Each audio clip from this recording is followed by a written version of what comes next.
Hello, नमस्कार and जय हिंद साथियों। देखिए, ये डाइजेस्टिव सिस्टम का भाग 5 है। भाग 4 में हम लोगों ने आमाशय की क्रियाविधि को पढ़ा था कि किस तरह से आमाशय में जब हमारा भोजन आता है बोलस के रूप में, तो वो बेसिकली डाइजेशन के मतलब डाइजेशन में क्या करता है, पार्टिसिपेट करता है हमारा आमाशय, और किस तरह से जो होता है गैस्ट्रिक ग्लैंड से गैस्ट्रिक जूसेस निकलती हैं, जैसे कि पेप्सिन, रेनिन, म्यूसिन। इन सभी चीज़ों के बारे में हमने प्रीवियस वीडियो में डिस्कस कर दिया है। ठीक है, तो मैं अगर आपने प्रीवियस वीडियो नहीं देखा है तो मैं उसका जो लिंक है वो अपने डिस्क्रिप्शन बॉक्स में दे दूंगा, आप वहां से जाके उसे देख सकते हैं। ठीक है, चलिए तो हम लोग आगे बढ़ते हैं। आज हम लोग सीखेंगे कि जब भोजन अपना, ठीक है, जब अपना भोजन आमाशय से आगे बढ़ता है, ठीक है, जब भोजन अपना आमाशय से आगे बढ़ता है, ठीक है, देखिए सबसे पहले हम लोग भोजन किए बोलस के रूप में, वो मुंह में था, वो आगे बढ़ा कहाँ, या इसोफेगस में। इसोफेगस के बाद उस भोजन कहाँ आता है, ये आपके आमाशय में आता है। ये देखिए, ये बोलस है, ये आमाशय में आ चुका है। ठीक है, आमाशय के बाद आमाशय में फिर आपका कार्डिया, फंडस, पाइलोरिक से होते हुए भोजन यहाँ पर पहुंचता है बिल्कुल आमाशय के अंतिम हिस्से में। और टोटल जो भोजन हमारे आमाशय में रुकता है वो 4 घंटे तक रुकता है। ये सारी चीजें हमने डिस्कस कर दी है। देखिए, अब क्या होता है, भोजन आमाशय के बाद जो होता है वो अगले हिस्से में पहुंचता है जो कहलाता है स्मॉल इंटेस्टाइन। ठीक है, जो क्या कहलाता है, स्मॉल इंटेस्टाइन। लेकिन यहां तक जो भोजन आया है तो इसको, इस पचे हुए भोजन को काइम कहा जाता है। ठीक है, इस पचे हुए भोजन को, हाफ डाइजेस्टेड फूड को क्या कहा जाता है, काइम। यानी अब जो भोजन बोलस के रूप में आगे बढ़ा था, आमाशय में आया था, 4 घंटे तक रुकने के बाद वो काइम में कन्वर्ट हो गया। और ये जो काइम है फिर स्मॉल इंटेस्टाइन में क्या करता है, प्रवेश करता है। ये देखिए, ये जो आप देख रहे हैं ना, इसे, ये है आपका स्मॉल इंटेस्टाइन पूरा, समझ गए ना। तो इस अब जो है आज के वीडियो में हम लोग बेसिकली स्मॉल इंटेस्टाइन के बारे में जानेंगे कि स्मॉल इंटेस्टाइन में किस प्रकार से भोजन का पाचन और अवशोषण होता है। तो चलिए अपने वीडियो को अच्छे से शुरू करते हैं। चलिए देखिए, यहां पर अगर आप फिगर में देखेंगे, ठीक है, अगर आप फिगर में देखेंगे तो ये देखिए, मान लीजिए भोजन जो है काइम के रूप में यहाँ पर मौजूद है। देखिए, हम बना के दिखा दे रहे हैं, भोजन काइम के रूप में मौजूद है। अब भोजन क्या होगा, भोजन जो है अब यहाँ से आगे बढ़ेगा। ठीक है, भोजन यहाँ से क्या बढ़ेगा, आगे बढ़ेगा। तो जिस रूप में आगे बढ़ेगा भोजन वो कहलाएगा काइम। ठीक है, वो क्या कहलाएगा, काइम। लेकिन आमाशय के बाद जो भोजन जिस जगह पर पहुंचता है उसे हम लोग कहते हैं स्मॉल इंटेस्टाइन। उसे हम लोग क्या कहते हैं, स्मॉल इंटेस्टाइन। तो थोड़ा सा हम लोग स्मॉल इंटेस्टाइन के बारे में जान लेते हैं, फिर इसके फंक्शंस को समझेंगे। देखिए, स्मॉल इंटेस्टाइन की जहां तक बात है, ये आहार नाल का सबसे लंबा भाग है। ठीक है, स्मॉल इंटेस्टाइन क्या है, बेसिकली ये जो एलिमेंट्री कैनाल होता है, ठीक है, एलिमेंट्री कैनाल जो होता है यानी आहार नाल। ठीक है, आहार नाल का क्या है, सबसे लंबा भाग है। आहार लाइन का क्या है, सबसे लंबा भाग है। और इसकी जहां तक लंबाई की बात करती हैं तो लगभग ये 6 मीटर के आसपास में, ठीक है, लगभग 6 मीटर के आसपास में। और चौड़ाई जो उसकी होती है, ठीक है, 6 मीटर के आसपास में इसकी लंबाई होती है। लंबाई कितनी होती है, इसकी लंबाई होती है लगभग आपकी 6 मीटर के आसपास। ठीक है, और जो चौड़ाई होती है, ठीक है, चौड़ाई जो होती है वो होती है लगभग आपका 2.5 सेंटीमीटर, 2.5 सेंटीमीटर। ठीक है, 2.5 सेंटीमीटर के आसपास की क्या होती है, चौड़ाई होती है। ठीक है, तो बड़ी आंत से इसकी जो चौड़ाई होती है ना, थोड़ी सी कम होती है। ठीक है, चलिए, लेकिन देखा जाए जहां तक लंबाई की बात है तो सभी तरह के जीवों में स्मॉल इंटेस्टाइन की जो लंबाई होती है वो अलग अलग होती है। जहां तक हम लोग बात करेंगे शाकाहारी जंतुओं में, तो शाकाहारी जंतुओं में जो छोटी आंत की जो लंबाई होती है वो काफी ज्यादा होती है, समझ गए, in comparison to date of क्या, जो आपके जो नॉन वेजिटेरियन जंतु होते हैं। ठीक है, यानी जो मांसाहारी होते हैं। ठीक है, बात समझ में आ गई आपको, क्यों ऐसा क्यों होता है, क्योंकि देखिए उन लोगों को सेलुलोज भी पचाना होता है, समझ गए ना। जो शाकाहारी जंतु होते हैं जैसे गाय, भैंस, बकरी, इन सभी को आप लोग जानते होंगे, इनको सेलुलोज भी पचाना होता है। तो नेचर ने जो है उनके छोटी आंत को ही क्या कर दिया, लंबा कर दिया है। ठीक है, ताकि भोजन में जो है अलग अलग तरीके से अलग अलग फंक्शंस होता रहे और जितने भी एक्स्ट्रा इंग्रेडिएंट है वो आराम से पचता रहे। ठीक है, चलिए, तो ये बात आपको समझ में आ गया। ठीक है, अब जहां तक बात करते हैं छोटी आंत का, तो देखिए ये जो भोजन है जो काइम कहलाया, ये जो भोजन है ये आगे बढ़ा, और आगे बढ़ के ये जो ग्रीन कलर का आप देख रहे हैं यहाँ पर फिगर में, ठीक है, इसे हम लोग कहते हैं स्मॉल इंटेस्टाइन का पहला हिस्सा, जिसे कहा जाता है ड्यूडेनम। ठीक है, अगर आप स्मॉल इंटेस्टाइन को देखेंगे तो स्मॉल इंटेस्टाइन के बेसिकली 3 हिस्से होते हैं। यहाँ पर एक फिगर में आपको दिखाया गया है। एक हिस्सा होता है ड्यूडेनम, ठीक है, दूसरा हिस्सा होता है जेजुनम, ठीक है, और तीसरा हिस्सा होता है ये इलियम। देखिए, तीनों अलग अलग कलर में। बात समझ में आ गई। तो सबसे पहले भोजन काइम के रूप में जो स्टोमक में मौजूद होता है वो जब आगे बढ़ता है तो उसका संपर्क किससे होता है, तो स्मॉल इंटेस्टाइन के इस हिस्से यानी ऊपर वाले हिस्से से होता है, जिसको हम लोग कहते हैं ड्यूडेनम, जिसको हम लोग क्या कहते हैं, ड्यूडेनम। और आपसे एग्जाम में पूछा जाएगा कि छोटी आंत के किस हिस्से का कनेक्शन आमाशय से होता है, तो सीधा आंसर मारना है क्या, ड्यूडेनम। ठीक है, तो ड्यूडेनम का कनेक्शन किससे होता है, आमाशय से होता है। बात समझ में आ गया। ड्यूडेनम को हिंदी में ग्रहणी कहा जाता है। ठीक है, ड्यूडेनम को हिंदी में क्या कहा जाता है, ग्रहणी कहा जाता है। ठीक है, तो चलिए थोड़ा सा जो है अब हम लोग ड्यूडेनम के फंक्शंस को समझ लेते हैं। ठीक है, तो हम लोगों को ये चीज समझ में आ गया कि जो स्मॉल इंटेस्टाइन होता है उसके बेसिकली कितने पार्ट होते हैं, 3 पार्ट। एक तो हो गया आपका ड्यूडेनम, दूसरा हो गया आपका जेजुनम और तीसरा हो गया आपका इलियम। ठीक है, लंबाई भी देख लिए, चौड़ाई भी देख लिए, कितना होता है, सबसे लंबा भाग होता है ये भी जान लिए। और अलग अलग टाइप के जंतुओं में छोटी आंत की लंबाई जो होती है वो अलग अलग होती है। शाकाहारी जंतुओं में थोड़ा ज्यादा होता है क्योंकि उनको एक्स्ट्रा चीज सेलुलोज पचाना होता है। ठीक है, और हम लोगों में क्या होता है, नहीं होता है, थोड़ा कम होता है। ठीक है, चलिए अब हम लोग बात करते हैं डेडुनम के बारे में। ठीक है, देखिए जैसे ही भोजन कायम के रूप में, ठीक है, इसको हम थोड़ा सा मिटा देते हैं, 1 मिनट। देखिए जैसे ही भोजन कायम के रूप में, ठीक है, ये देखिए ये आपका क्या हो गया, भोजन हो गया। भोजन यहाँ पे क्या आया, कायम के रूप में आया। हम थोड़ा कलर चेंज कर लेते हैं।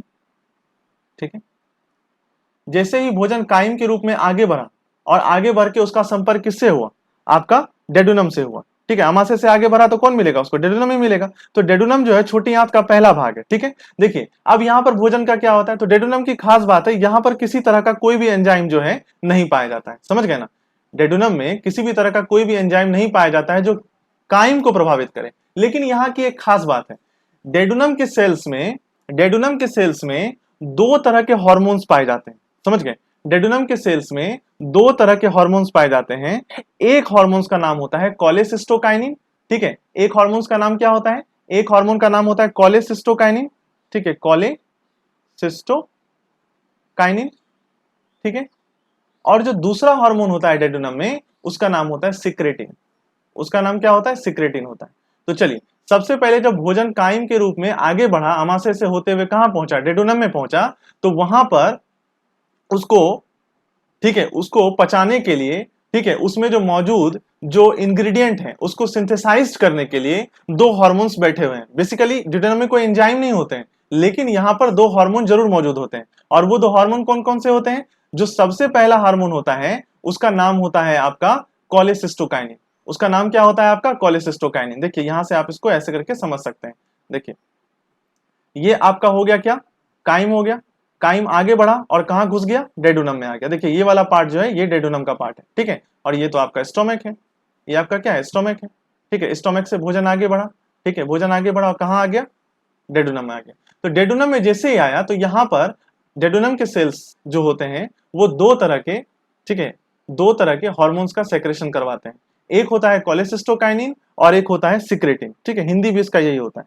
तो कोलेसिस्टोकाइनिन क्या करता है, देखिए कोलेसिस्टोकाइनिन क्या करता है, जैसे ही भोजन यहां पहुंचा, यानी काइम जैसे ही यहां पर पहुंचा, तो ये कोलेसिस्टोकाइनिन हार्मोन क्या करता है, तुरंत मैसेज देता है किसको, तुरंत मैसेज देता है गॉल ब्लैडर को। देखिए यहां से देखिए एक नली इस तरह से आप देख रहे होंगे, ये जो नली है, ये नली देखिए ड्यूडेनम के पास आकर जुड़ा हुआ है। देखिए हम आपको अलग कलर में दिखाते हैं। ये जो नली है, ये वाली नली, ठीक है, ये वाली नली ग्रीन कलर का जो आप देख रहे हैं, इस नली का कनेक्शन किससे है, आपके ड्यूडेनम से। तो क्यों है समझिए। सबसे पहले ड्यूडेनम में जो आपका एक हार्मोन पाया गया, ड्यूडेनम के सेल जो होते हैं एक हार्मोन सेक्रेट करते हैं जिसका नाम होता है कोलेसिस्टोकाइनिन। कोलेसिस्टोकाइनिन फटाक से किसको क्या करता है, गॉल ब्लैडर को इन्फॉर्म करता है, बोलता है कि जल्दी से आप क्या करो, पित्त रस निकालो, जल्दी से आप क्या करो, पित्त रस निकालो। अब आपके दिमाग में आ रहा होगा ये पित्त रस क्या होता है, तो हम अभी आपको समझाते हैं। देखिए ये है लीवर, ये है आपका लीवर।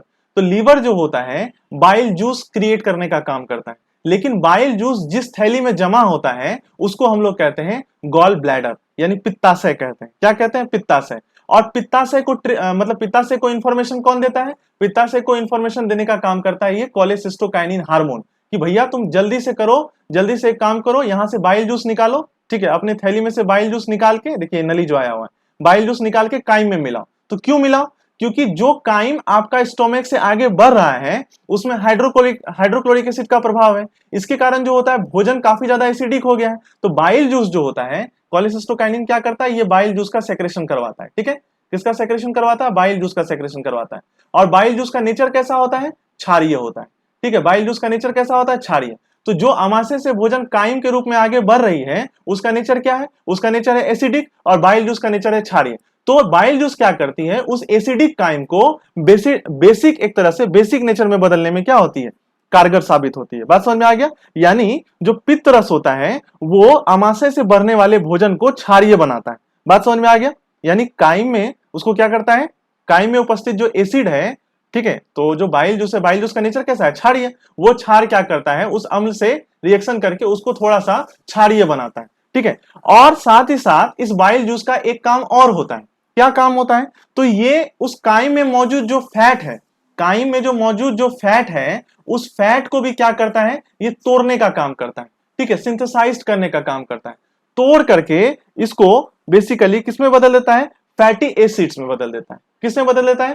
फैटी एसिड्स में बदल देता है। फैटी एसिड्स में बदल देता है। और फैटी एसिड्स में बदलने की जो घटना होती है, इसको इमल्सिफिकेशन कहा जाता है। इस प्रोसेस को क्या कहा जाता है? इमल्सिफिकेशन कहा जाता है, यानी पाइसीकरण। ठीक है, इमल्सिफिकेशन यानी कि पाइसीकरण। ठीक है, चलिए एक बार और हम आपको समझाते हैं कि जैसे ही खाना ड्यूडेनम में आया, ड्यूडेनम में आने के बाद जो इसके ड्यूडेनम के सेल होते हैं, यहां से कोलेसिस्टोकाइनिन हार्मोन निकला।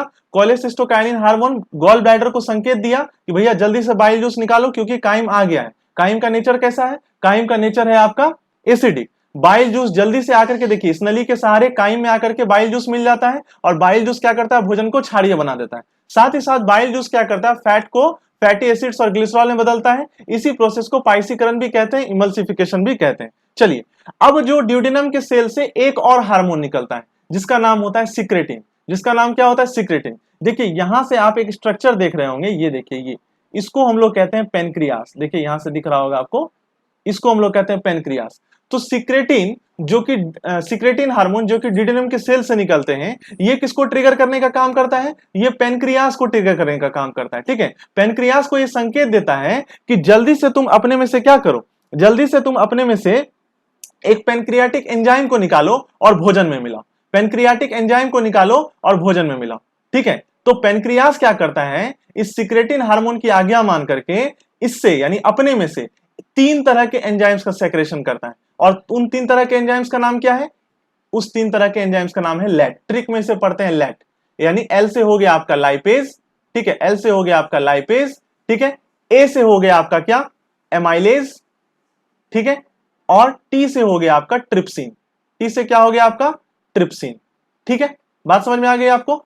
चलिए, तो ड्यूडेनम में ही क्या होता है? ड्यूडेनम के सेल जो हैं वो क्या करते हैं? सिक्रेटिन हार्मोन का स्रवण करते हैं। और सिक्रेटिन हार्मोन किसको इंफॉर्मेशन देता है? पेनक्रियाज को इंफॉर्मेशन देता है। क्या इंफॉर्मेशन देता है? कि जल्दी से तुम अपने में से ये लेट एंजाइम निकालो। लेट एंजाइम में, लेट में मतलब 3 एंजाइम, कौन कौन? लाइपेज, एमाइलेज और ट्रिप्सिन। अब इन सब का काम देखिए क्या क्या है। जो ये आपका लाइपेज होता है, ये क्या करता है? ये फट से जो भोजन में मौजूद इमल्सिफाइड फैट है, यानी इमल्सीकृत जो या पाइसीकृत जो फैट है, उसको ये ग्लिसरॉल और फैटी एसिड में जो बचा खुचा चीज होता है, यानी बचे खुचे फैट को फैटी एसिड्स और ग्लिसरॉल में तोड़ने का काम कौन करता है? कौन करता है? ये लाइपेज करता है। ठीक है, यानी ये क्या किया लाइपेज? लाइपेज बेसिकली आपका ये इमल्सिफाइड फैट को ग्लिसरॉल और फैटी एसिड्स में बदल दिया। ये किस में बदल दिया? ग्लिसरॉल और फैटी एसिड्स में बदल दिया। ठीक है, फैटी एसिड्स में बदल दिया।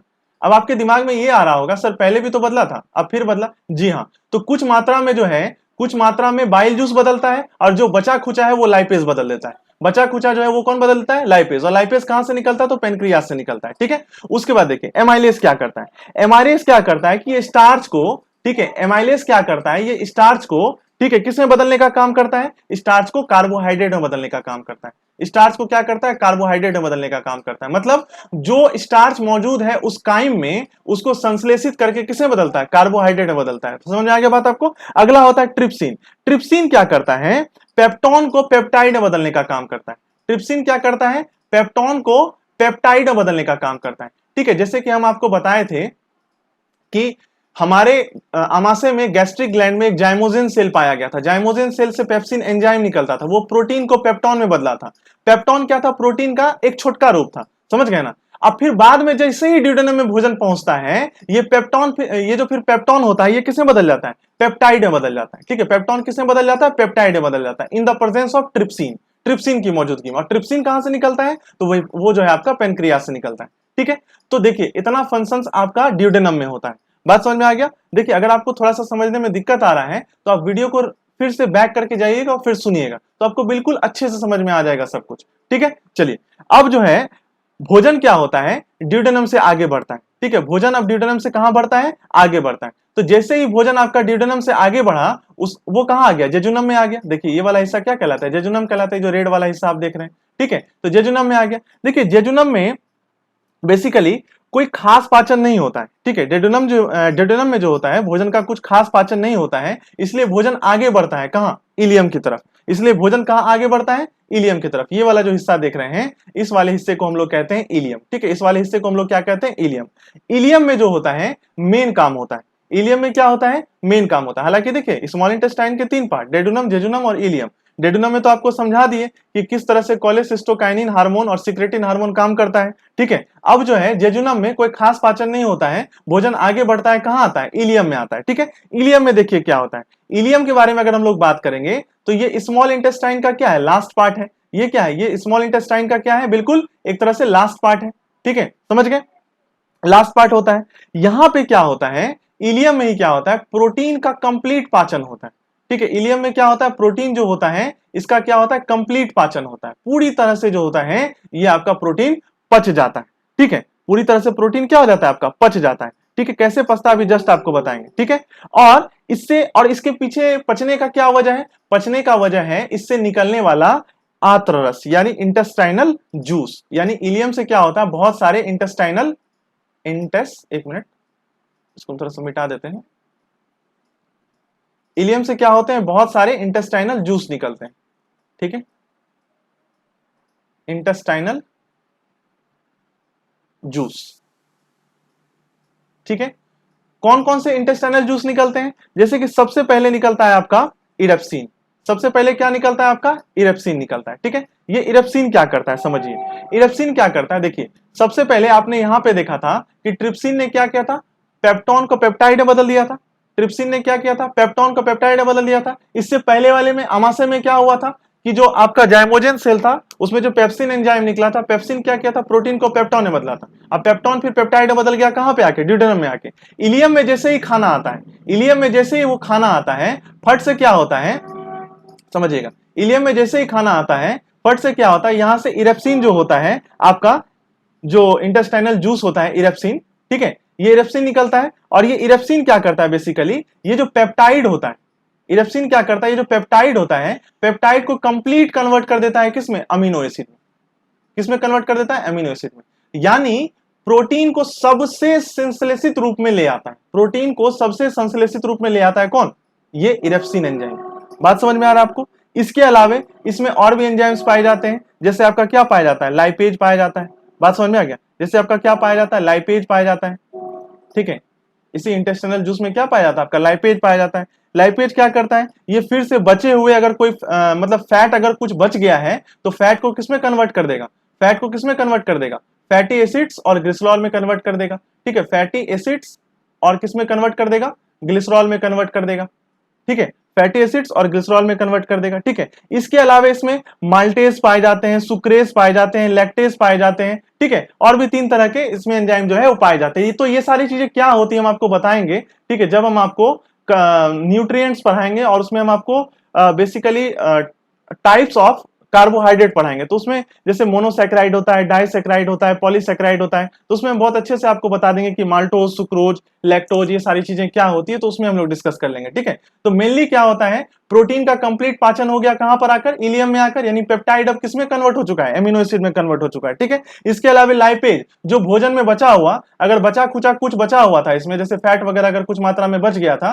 तो लाइपेज क्या किया, उसको कन्वर्ट कर दिया, तोड़ दिया, छोटे छोटे टुकड़ों में बांट दिया, किसमें, फैटी एसिड्स और ग्लिसरॉल में। इसके अलावा इसमें माल्टेज पाया जाता है। माल्टेज क्या करता है, बेसिकली जो माल्टेज होता है, हम लिख देते हैं, लिख ही देते हैं, लीजिए, जो माल्टेज होता है, ठीक है, माल्टेज क्या करता है, ये माल्टोज को पचाता है, ठीक है। किसको पचाता है, ये माल्टोज को पचाता है, ठीक है। उसके अलावा सुक्रेज होता है, ये सुक्रोज यानी चीनी को पचाता है, ठीक है। सुक्रेज होता है, ये किसको पचाता है, चीनी को पचाता है। उसका लैक्टेज होता है, ठीक है, ये लैक्टोज को पचाता है, ठीक है। तो इस तरह से सुक्रोज को पचाता है और ये लैक्टोज को पचाता है, ठीक है। तो इस तरह से इरेप्सिन हो गया, लाइपेज हो गया, माल्टेज हो गया, सुक्रेज हो गया, लैक्टेज हो गया, तो ये सारी चीजें भोजन में मौजूद इन शर्करा वसा को क्या करता है, कंप्लीट पाचन कर देता है इसका, समझ गए ना। यानी एक तरह से कहा जाए कि भोजन का कंप्लीट पाचन यहां इलियम तक आते आते हो जाता है, समझ गए ना बात, इलियम तक आते आते हो जाता है। अब समझिए आगे क्या होता है। देखिए अगर आप इस फिगर में देखेंगे तो यहां पर इलियम के बाद,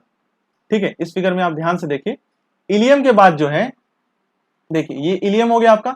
इलियम के बाद इसका कनेक्शन जो है कहां से हो जाता है, इसका कनेक्शन बड़ी आंत से हो जाता है, ठीक है। तो इसका कनेक्शन किससे हो जाता है, बड़ी आंत से हो जाता है। तो अब हम लोग बड़ी आंत को जो है, ठीक है, बड़ी आंत को, ठीक है, अगले वीडियो में पढ़ेंगे। तो उम्मीद करते हैं कि आपको ये जो स्मॉल इंटेस्टाइन वाला पार्ट है और भोजन का कंप्लीट पाचन आपको बिल्कुल अच्छे से समझ में आया होगा, ठीक है। चलिए, थोड़ा सा एक चीज और रह गया है, इसको समझ लीजिए कि जो इलियम में जब भोजन आता है ना, तो इलियम वाले पार्ट में ही, ठीक है, इलियम वाले पार्ट में ही, या एक तरह से कह लीजिए पूरे के पूरे स्मॉल इंटेस्टाइन में ही इस तरह से उंगली नुमा आकृति पाई जाती है, इस तरह से उंगली नुमा आकृति पाई जाती है, जिसको विली कहा जाता है।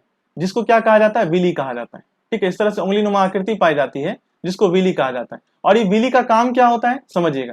तो जब स्मॉल इंटेस्टाइन से होते हुए, जब स्मॉल इंटेस्टाइन से होते हुए भोजन गुजरती है, तो भोजन जो है ना छोटे छोटे साइज में जो है कन्वर्ट होता चला जाता है, छोटे छोटे साइज में कन्वर्ट होता चला जाता है। और फाइनली ये इसका कनेक्शन किससे हो जाता है, लार्ज इंटेस्टाइन से हो जाता है। फाइनली इसका कनेक्शन किससे हो जाता है, लार्ज इंटेस्टाइन से हो जाता है। और जब वहां पे भोजन पहुंचता है लार्ज इंटेस्टाइन में, तो ये पूरी तरह से पचा हुआ भोजन होता है, समझ गए। तो विली का काम क्या है, विली जो है बेसिकली एक तरह से स्मॉल इंटेस्टाइन में पाई जाने वाली उंगलीनुमा संरचना है, जो विली के नाम से जानी जाती है। और ये पाचन हेतु क्या होता है, रिस्पॉन्सिबल होता है, ठीक है। तो चलिए, उम्मीद करते हैं कि आपको स्मॉल इंटेस्टाइन का जो ये पार्ट है समझ में आया होगा। अगले वीडियो में जो है हम लोग लार्ज इंटेस्टाइन को पढ़ेंगे बिल्कुल अच्छे से, ठीक है। मिलते हैं हम लोग अगले वीडियो में।